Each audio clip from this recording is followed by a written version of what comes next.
मेरे दोस्त और इंडोनेशिया के प्रेसिडेंट जोको विडोडो ने मुझे सेरेमोनियल गेवल सौंपी थी, तो मैंने कहा था कि हम मिलकर G20 को इंक्लूसिव, एम्बिशियस, एक्शन ओरिएंटेड और डिसिसिव बनाएंगे।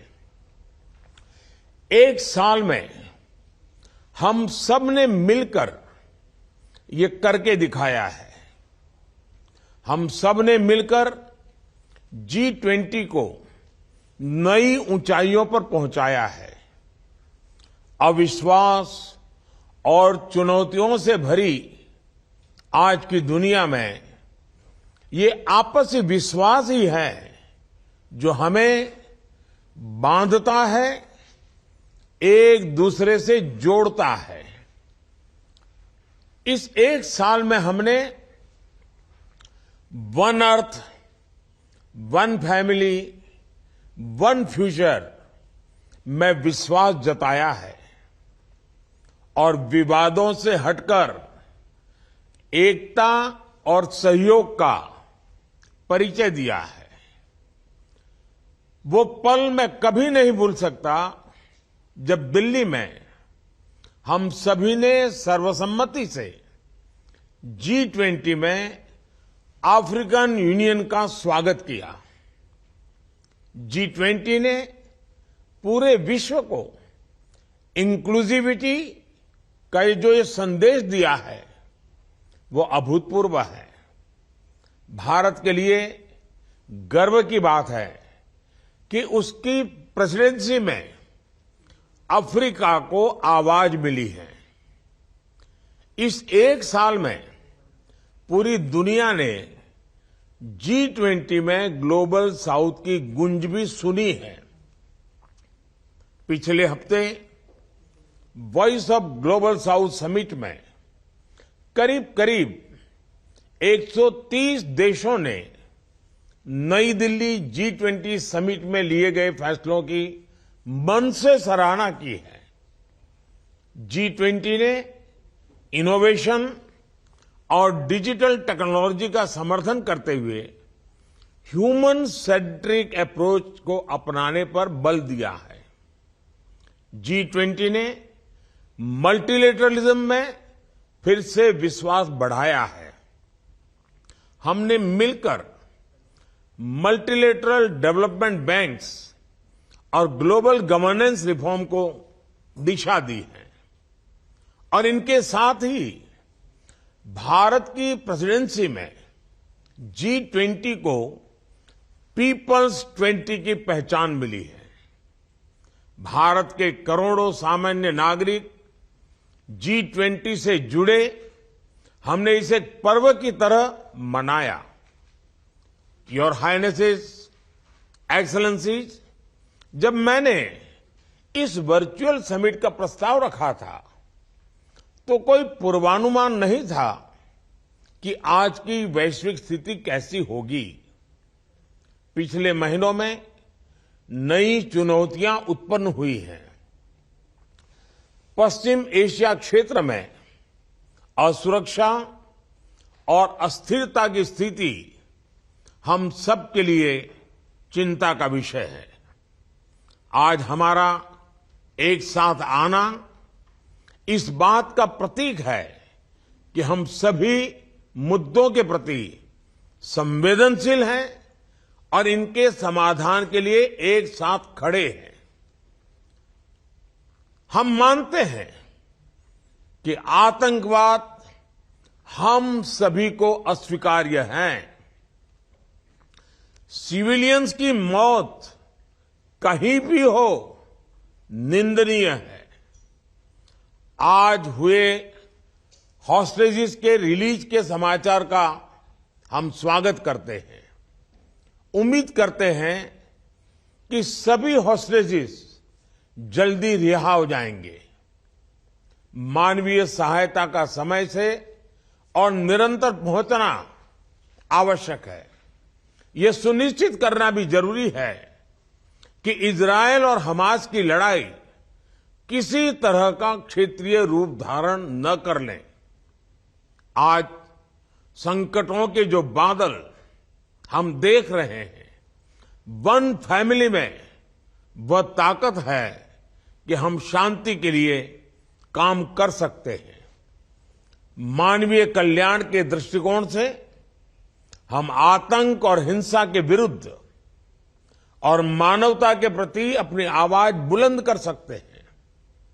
आज विश्व की मानवता की इस अपेक्षा की पूर्ति के लिए भारत कदम से कदम मिलाकर चलने के लिए तत्पर है। फ्रेंड्स, 21वीं सदी के विश्व को आगे बढ़ते हुए ग्लोबल साउथ की चिंताओं को सर्वोच्च प्राथमिकता देनी होगी। ग्लोबल साउथ के देश ऐसी अनेक कठिनाइयों से गुजर रहे हैं जिनके लिए वे जिम्मेदार नहीं है। इस संदर्भ में समय की मांग है कि हम डेवलपमेंट एजेंडा को अपना पूर्ण समर्थन दें। ये जरूरी है कि ग्लोबल इकोनॉमिक और गवर्नेंस स्ट्रक्चर को बिगर, बेटर, इफेक्टिव, रिप्रेजेंटेटिव और फ्यूचर रेडी बनाने के लिए उनमें रिफॉर्म्स लाए जाए। जरूरतमंद देशों को समय से और आसान दरों पर सहायता सुनिश्चित करें। 2030 सस्टेनेबल डेवलपमेंट गोल्स में तेजी लाने के लिए अपनाए गए एक्शन प्लान को इंप्लीमेंट करें। फ्रेंड्स, भारत में लोकल लेवल पर एसडीजी में प्रगति का एक उत्तम उदाहरण है हमारा एस्पिरेशनल डिस्ट्रिक्ट प्रोग्राम।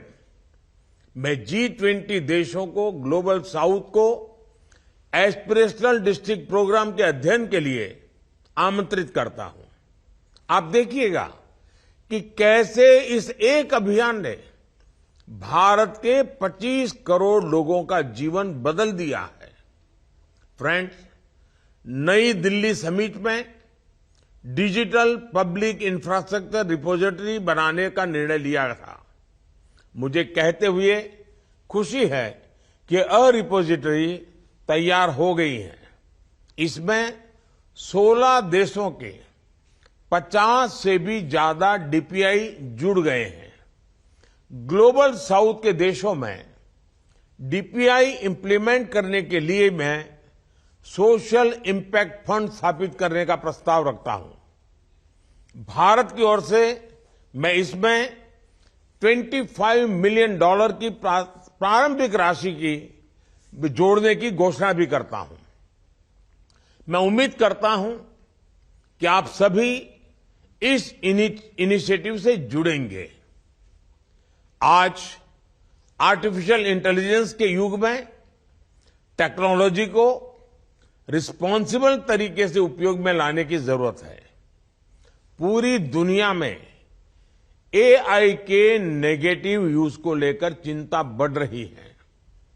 भारत की स्पष्ट सोच है कि एआई के वैश्विक रेगुलेशन को लेकर हमें मिलकर काम करना चाहिए। डीप फेक समाज के लिए, व्यक्ति के लिए कितना खतरनाक है, इसकी गंभीरता को समझते हुए हमें आगे बढ़ना होगा। हम चाहते हैं कि AI should reach the people and it must be safe for the society.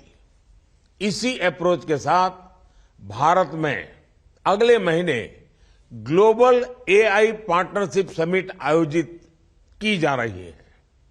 मुझे विश्वास है कि आप सभी इसमें भी सहयोग देंगे।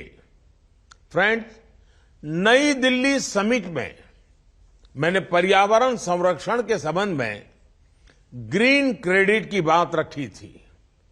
आप जानते हैं कि भारत में हमने इसकी शुरुआत कर दी है। नई दिल्ली में लॉन्च किए गए ग्लोबल बायोफ्यूल्स अलायंस के जरिए हम कार्बन को कम करने के साथ साथ वैकल्पिक ईंधन के विकास को भी बढ़ावा दे रहे हैं। G20 ने प्रो प्लैनेट अप्रोच के लिए मिशन लाइफ यानी लाइफस्टाइल फॉर एनवायरनमेंट को मान्यता दी है। 2030 तक रिन्यूएबल एनर्जी को 3 गुना तक ले जाने का आह्वान किया है। क्लीन हाइड्रोजन के प्रति प्रतिबद्धता दिखाई है। क्लाइमेट फाइनेंस को बिलियन से ट्रिलियन ले जाने की जरूरत को पहचाना है। कुछ दिनों में यूएई में हो रहे COP28 के दौरान इन सभी इनिशिएटिव्स पर ठोस कदम उठाने की जरूरत है। फ्रेंड्स, विमेन एम्पावरमेंट पर एक नया वर्किंग ग्रुप भी बना है। इस संदर्भ में मुझे यह बताते हुए बहुत खुशी है कि भारत ने अपने नए संसद भवन के पहले सत्र में एक ऐतिहासिक निर्णय लिया। विमेन लेड डेवलपमेंट को मजबूती देने के लिए हमने पार्लियामेंट और स्टेट लेजिस्लेटिव असेंबलीज में महिलाओं के लिए 33% रिजर्वेशन का निर्णय लिया है। फ्रेंड्स, मैं अपना वक्तव्य यहीं समाप्त करता हूं।